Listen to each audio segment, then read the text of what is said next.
Hey everyone, it's Mary Cristelli with PCC Wellness and Rec, back for another weekly workout. I feel like it's a pretty good one this week, so I'll hop right into it. Our warm-up is going to be, I think it's like 6 or 7 different exercises, 30 seconds each, 2 times through. We're going to start with just some body hugs, which I really enjoy. Just 30 seconds of body hugs. And we're going to move into 30 seconds of butt kickers. And so what we're doing is just kicking our heels up to our bums. You can do a walking one, or you can get that cardio up and go ahead and kick them up there. If you don't get your heels touching your bum, no worries. We're just trying to move that motion as much as we can. If that's something that you're not able to do now, then you just maybe work on that over time and building that. After we do 30 seconds of the butt kickers, we're going to do 30 seconds of alternating standing toe touches. So just we're kicking that heel up, toe up toward the ceiling, and leaning down. You're going to feel a nice stretch in the back of that front leg.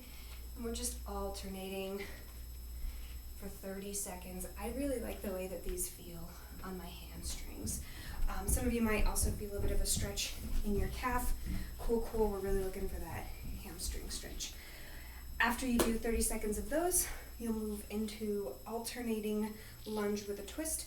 So I'm going to lunge, step forward into a lunge, and I'm twisting, get this nice stretch in my side body, coming back, switching legs, lunging, and twisting. So just alternating, getting that lunge, stretching out, feeling in that hip flexor, as well as that side body stretch.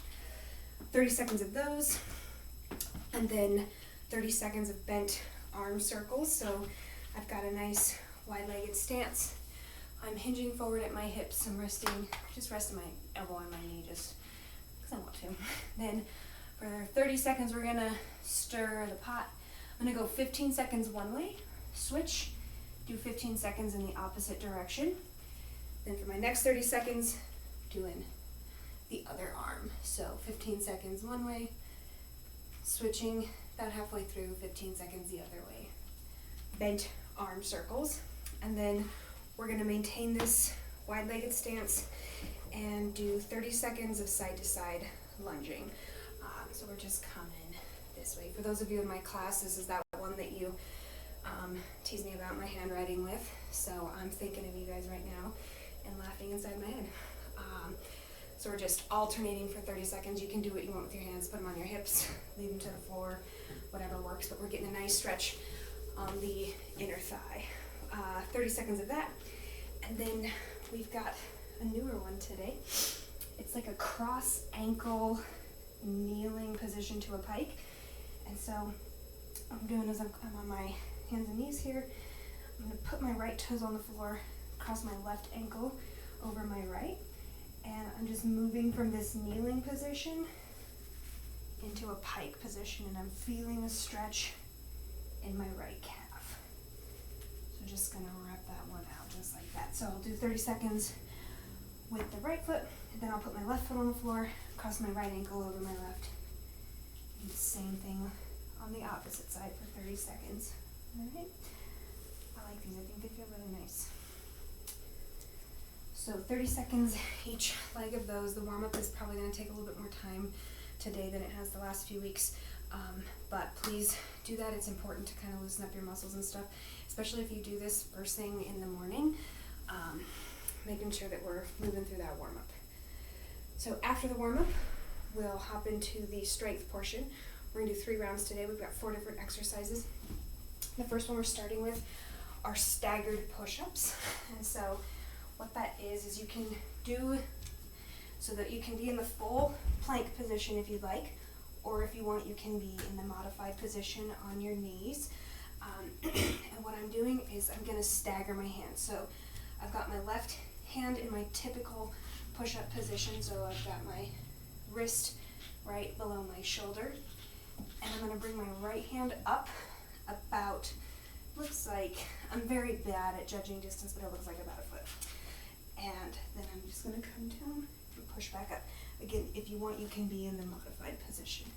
So you do 5 leading with the right hand, and then you're going to switch. So this time you'll have your right wrist directly below your shoulder, left hand up, come down into that push-up again. You can be on the modified portion as well. So 5 each hand up of the staggered push-ups, and then you're gonna flip over onto your back. And I actually do have some props today, so if you have dumbbells, you can use those, but I know that some folks don't have that, and so I wanna try to get a little creative with something. So I have canned food here. You can use bottles of water, just anything that that's going to be identical weight, that works for you, that you have laying around the house, that you can reasonably hold in a hand. You can also use nothing, and I'll explain that in a bit. But so what we're going to do is just lay flat, back flat, my feet on the floor, my knees pointed up toward the ceiling, and these are it's a holding the bridge and then doing a chest fly. So we're gonna first come up into that bridge position. What we're gonna do is, you can snuggle your shoulder blades in a little bit if you'd like, but we wanna squeeze our glutes together. We're engaging our low back muscles, a little bit of our hamstrings, definitely the glutes. So you're gonna lift your chest towards your chin, and then to give yourself some breathing space, lift your chin up toward the ceiling. Then you're gonna take I've got my cans here, your dumbbells, whatever it's gonna be, and we're doing a chest fly. So we're squeezing arms in. So we can do that. I also said that you could use nothing if you want. So we've talked in the past about imagining that we're squeezing our muscles around our bones. And so you can do that with this too. And so you can activate your muscles if you don't have anything and you're like, I don't have 2 identical sized cans laying around, so no worries. All right, so that chest fly movement on your back is coming like this. You want a nice slight little bend in your elbow, and you're just squeezing them together, pinching here at your armpits. So those are the bridge chest fly, 10 of those. Then we'll stand back up, and we're gonna do 5 each leg of a 3-way lunge. And so what that looks like, and I should step forward a little bit, is you step forward into a lunge, then you step to the side into a lunge, then back into a lunge, okay? So you do, then you'll switch to the other leg. Forward, side, back. If you want to make it a little bit more challenging and work on that stability and balance in one leg, then try keeping that moving foot off the floor the whole time instead of tapping it down as you come in. That is a little bit hard for me. So we do 5 each leg of those, and then we're going to come back down to the floor into our push-up position again. Actually, I'm going to come this way. This way I have space for my feet. Okay. So this is called a scapular push-up. It's not like our typical push-ups are. So you can, again, like we had with our staggered push-ups, you can be in the plank position, or you can be in that modified position. But where the movement is coming from is in our shoulder blades. So you're going to drop your chest toward the floor a little bit, squeeze your shoulder blades together. So imagine that you're pinching a pencil together with your shoulder blades. We're not bending our elbows or anything. The movement is coming from our upper back and our shoulders. If you'd like, you can be down in the modified position. I'm going to try to turn, see if maybe you can see that a little better. Okay, so we're just squeezing the shoulder blades together. 10 repetitions of those. We'll do 3 rounds through of the strength portion, and then move to our cardio piece. For this week's cardio, it's 2 movements. It's going to be a total of 6 minutes. You're doing 3 rounds. It's 30 seconds of work to 30 seconds of rest. And we are first going to start with, sorry, I feel all turned around today. We're going to start with mountain climbers. So in that plank position, which we have done quite a bit of today, and we're just bringing our knees toward our chest. So you can tap that foot up on the floor if you like. You can go at this kind of pace. If you want, you can go faster. Just whatever works for you. You'll do that for 30 seconds, rest for 30 seconds, and then they're called pop jacks. So last week's workout, we did a movement that I call froggers. So we hopped our feet to the outside of our hands. This is a bit of a progression up from that. So what we do is we're gonna hop our feet up and then just come back. So we're gonna stay low to the ground, but we are coming up some way.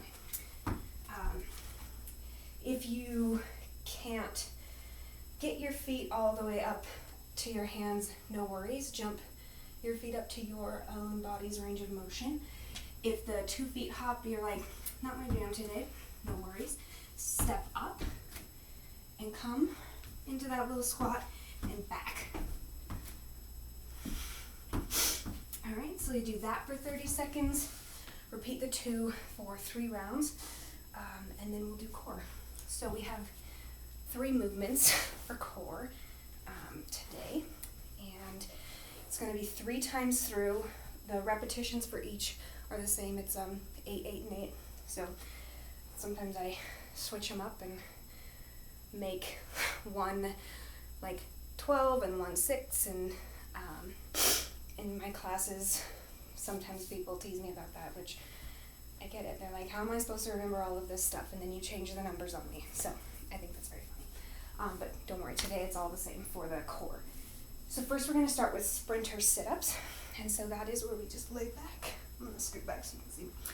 We lay back on the floor, feet out, and we're just sitting up and pulling one leg in. So I'm bringing my left leg in, tapping it with my right hand. If you want to increase the difficulty of it, lift those heels up off the floor the whole time. All right, just doing whatever works for you, challenging yourself, pushing yourself, but again, like I say all the time, not making it so hard that it feels impossible. So do 8 each leg of those, be a total of 16. Then we'll move into a full body crunch. And so there are a few ways to do it. So the full movement looks like this. So I'm back and I'm just pulling everything in together with using my full body and crunching it all in. So that's what the full movement looks like. But some people might look at that and be like, no, not a problem. So if you're not comfortable with the movement, if you're still developing core strength, and you're like, I don't, that doesn't look like it's for me, the starting point would be, I've got my hands on the floor, my wrists are just underneath my elbows, so my hands are just slightly behind my hips, just for placement. And then I'm gonna lean back, and I'm pulling my knees toward my chest. If you're doing that and you're like, oh, that feels pretty good, I want to challenge myself a little bit more, slide your hands closer to your feet. So the further your hands are away from your torso, the closer they are towards your feet, the more challenging it's going to be. Once you get your hands till about your thigh and they're on the floor, if you get to that point you're like, cool, that's not bad, then pick them up. Lift them up off the floor. And then slowly over time, moving them out away from your body until you're able to get up to that full, bring it all the way around. So that's a full body crunch. I showed a lot of different variations. Pick which works best for you. 8 each of those. And then the last piece for core and for the workout is a kneeling floor touch. And so this is actually one portion of another movement that I do in some of the classes that I teach. We usually do it with a kettlebell. But again, trying to use as little equipment as possible in these. So we're just going to do one portion of it. So I've got my left knee on the floor. I'm in sort of like a lunge position. I've got my right foot flat on the floor, right knee up. So the important piece about the placement of that foot that's on the floor, that's up in front of our body, is I want my knee directly above my ankle. So let me scoot back to the side so you can see that. So that's where I have that nice straight line there. I've got my thighs parallel to the floor. What we don't want is we don't want to be coming leaning over or anything like that. We're not stretching out anything. We want a nice, safe knee position. So that's the placement of feet. I've got my right knee up, right arm up. What I'm doing is I'm going to lean over to the side. This movement is working your obliques, which are the muscles in your abdominal cavity that run like this in this like diagonal direction. So you're going to lean over. This is a nice side body stretch. And then using these muscles, you're going to pull yourself back up. So leaning over, there's 2. So you're going to do 8 on one side, switching over. Now I got my left knee up, right arm up. Gosh, I'm so sorry. My left knee and my left arm both up. And just leaning over, using my obliques, engaging my abdominal muscles to pull myself back up. Right. All right. So do 8 one leg, 8 the other, the core portion 3 times 2 through. And that's the workout for today. If you have any questions, comments, or concerns, please let us know. I'm super happy to answer whatever I can or chat if you'd like to. I hope you have a really, really excellent workout and have a great week. Take it easy.